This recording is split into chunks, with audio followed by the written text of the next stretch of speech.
Bonjour à tous, heureux de vous retrouver, chers amis, en ce mercredi 8 janvier 2025, 8h32, heure du Québec.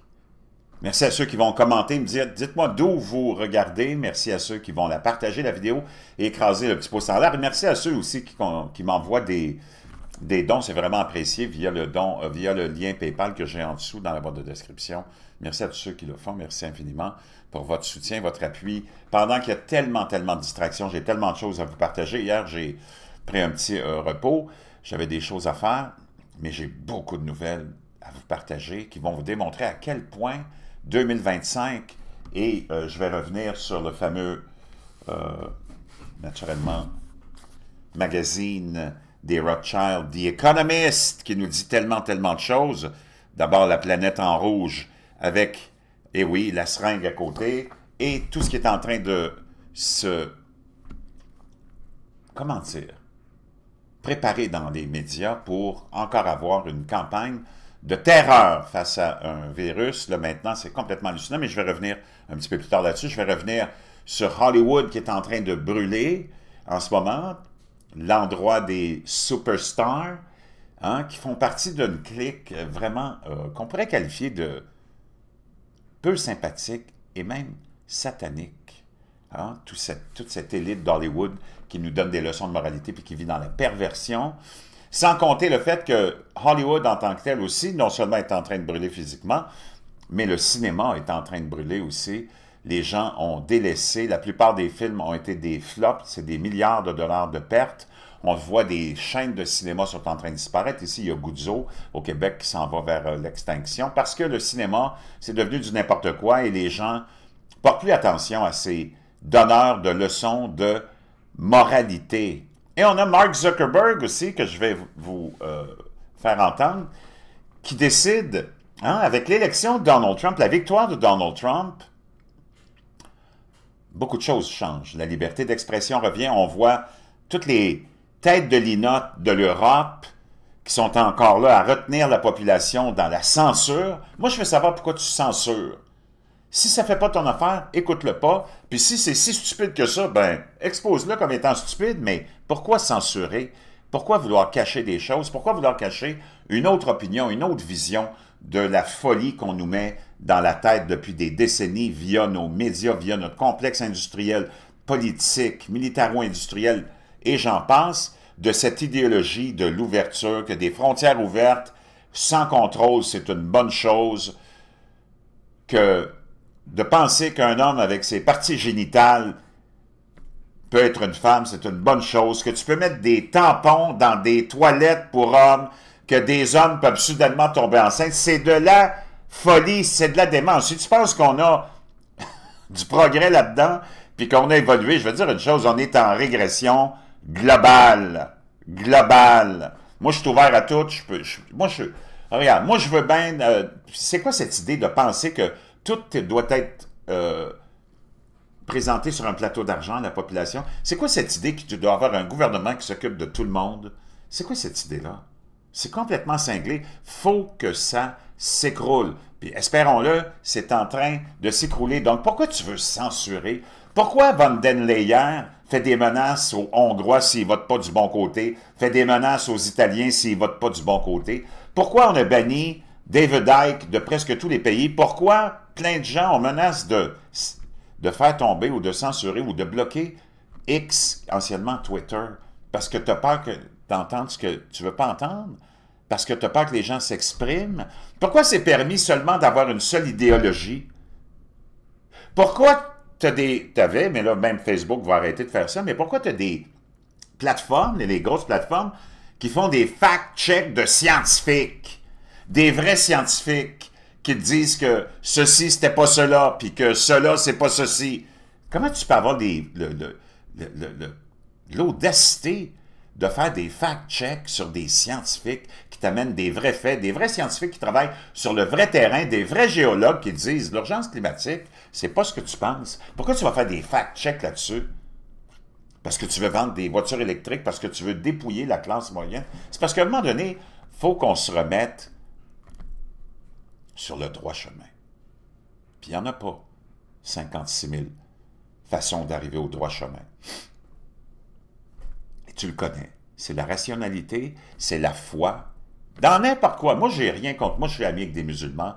Les musulmans sont des gens qui ont plus de points communs que tu le penses avec toi, OK? T'es pas obligé de devenir musulman.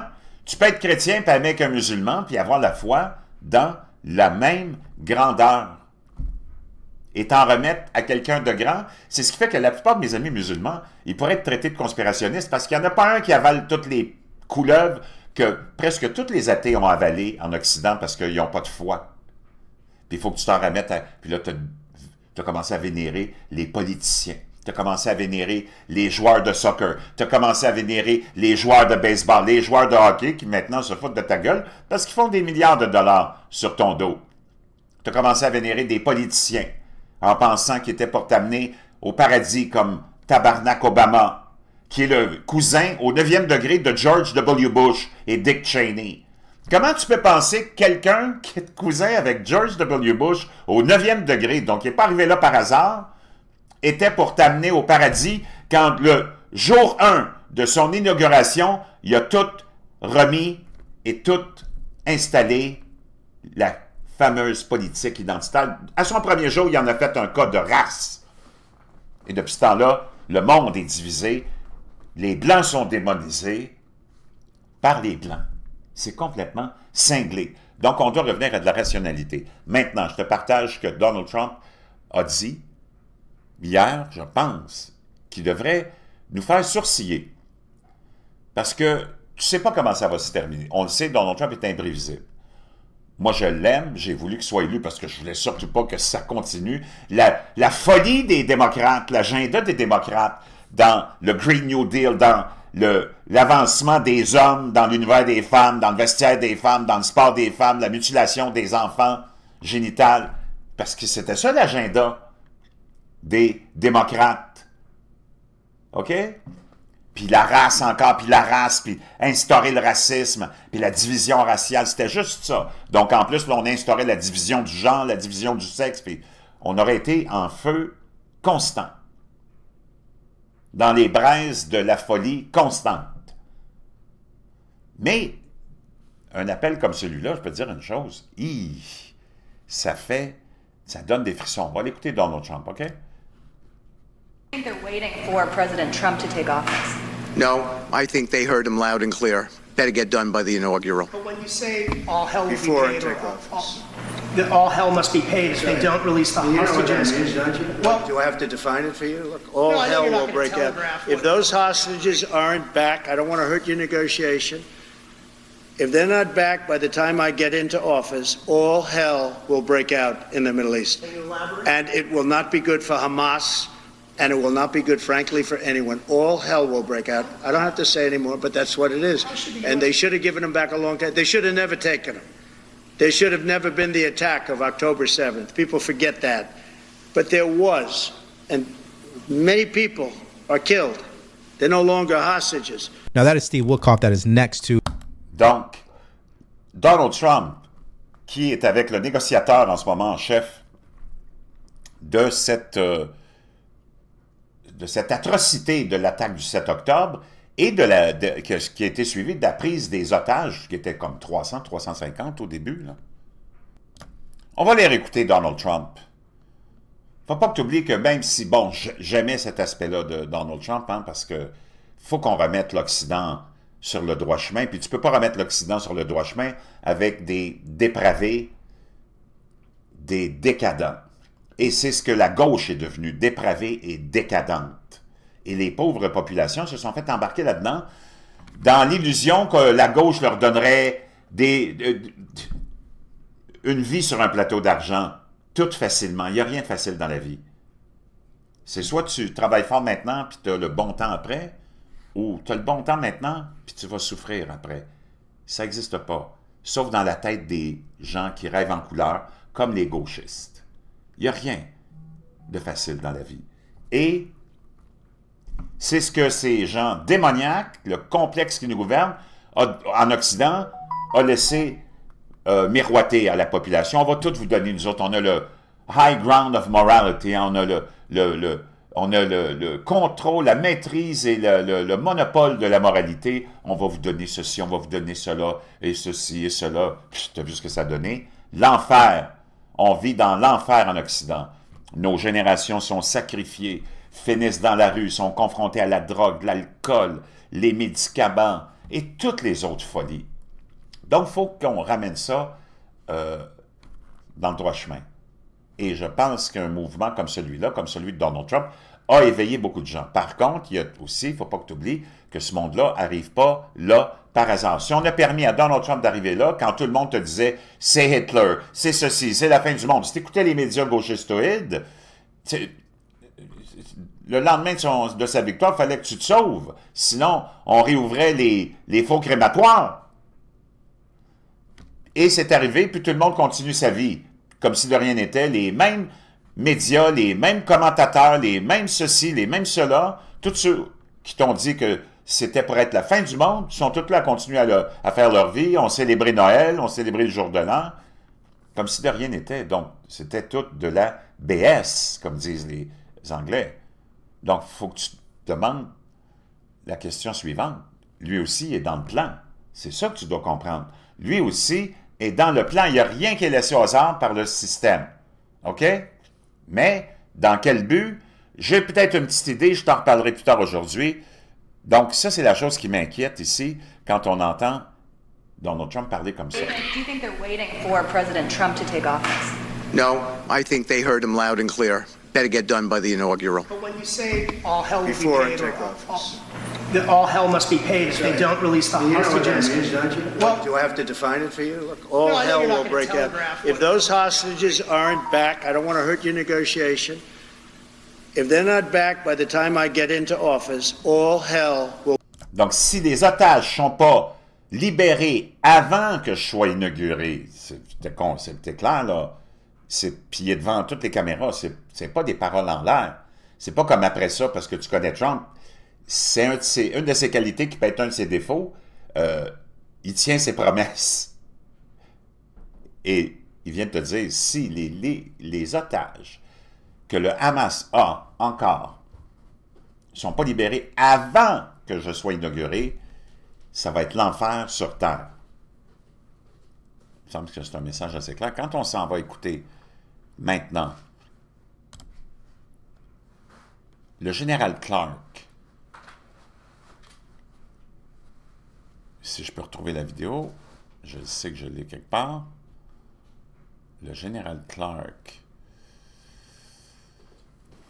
ici, qui nous dit, le général Clark, donc, que tout le monde connaît, qui a été déployé, qui était le commandant en chef, déployé en Europe pendant de nombreuses années, nous dire ceci. About 10 days after 9/11, I went through the Pentagon, and right after 9/11, about 10 days after 9/11, I went through the Pentagon and I saw Secretary Rumsfeld and Deputy Secretary Wolfowitz. I went downstairs just to say hello to some of the people on the Joint Staff who used to work for me, and one of the generals called me in. He said, "Sir, you got to come in and talk to me a second." I said, "Well, you're too busy." He said, No. He says. Donc, il revient de l'Europe, il est dans l'édifice du Pentagone, il a vu Rumsfeld, il lui envoie la main, et les autres, puis là, il y a un commandant, un général qui l'arrête, il dit, il faut que je te parle. Il dit, non, mais tu dois être sûrement trop occupé. Il dit, non, il dit, viens. We've made the decision we're going to war with Iraq. Ça, c'était après les attaques du 11 septembre. Il dit, on vient de prendre la décision, imagine-toi, on s'en va en guerre contre l'Irak. This was on or about the 20th of September. Ça, c'était comme le 28 septembre. I said, we're going to war with Iraq. Why? Là, je lui dis, on s'en va en guerre contre l'Irak. Pourquoi? He said, I don't know. Il dit, je ne sais pas. He said, I guess they don't know what else to do. Il dit, j'imagine qu'ils ont rien d'autre à faire. So I said, well, did they find some information connecting Saddam? Est-ce qu'on a trouvé des informations si les attaques venaient d'avoir lieu qui lient Saddam Hussein aux attaques du 11 septembre? Est-ce qu'on a trouvé des informations concrètes? Al-Qaeda, he said. Avec des liens avec Al-Qaeda? No. He says there's nothing new that Non, il dit non, il n'y a rien de nouveau. way. They just made the decision to go to war with Ils ont juste pris la décision d'aller en guerre contre l'Irak. Iraq. He said, I guess it's like we don't know what to do about terrorists, but Donc il dit, je sais pas, il dit, j'imagine, on ne sait pas quoi faire pour combattre les terroristes. we got a good military and we can. Mais on a un bon complexe take militaro-industriel. down governments. On peut faire tomber des gouvernements. And he said, I guess if the only tool you have is a hammer, every problem has to look like a nail. Donc, si la seule chose que tu as dans les mains est un marteau, j'imagine que tout ce que tu vois autour de toi, ça ressemble à un clou. So I came back to see him a few weeks later, Et là, je suis revenu le voir quelques semaines plus tard. and by that time we were bombing in Afghanistan. I said, Pendant ce temps-là, durant ce temps-là, on bombardait are l'Afghanistan. we still going to war with Iraq? And he said, oh, it's worse than that. Il dit, puis on va-tu encore en guerre contre l'Irak, je lui demande. Il dit, c'est pire que ça. He said, he reached over on his desk, he picked up a Il est allé sur son bureau, il est allé chercher un papier. piece of paper, and he said, I just got this down from upstairs Il dit, je viens de recevoir ça des étages supérieurs in the Secretary of Defense's office today. du secrétaire de la Défense, And he Rumsfeld. said, this is a memo that describes how we're going to take out Ça, c'est le mémo qui m'est envoyé, qui nous explique comment on va renverser et prendre des pays en contrôle. 7 countries in 5 years, 7 pays en 5 ans, starting with Iraq, en commençant par and l'Irak, then Syria, Lebanon, la Syrie, le Liban, Libya, Somalia, la Libye, la Somalie, Sudan, and finishing le Soudan, off Iran. et on va finir avec l'Iran. I said, is it classified? J'ai dit ça, c'est un document classifié? He said, yes, sir. Il dit oui, monsieur. I said, well, don't show it to me. Non, ben, il dit montre-le-moi pas. Incroyable, mais vrai. Chers amis, très épeurant quand tu vois ce qui s'est passé. Tous les pays dont il a fait la nomination sont tombés, sauf un, l'Iran. Ça fait longtemps qu'il est dans la mire. Et, je peux te dire une chose, espérons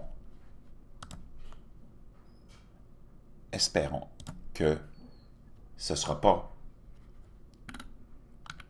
maintenant.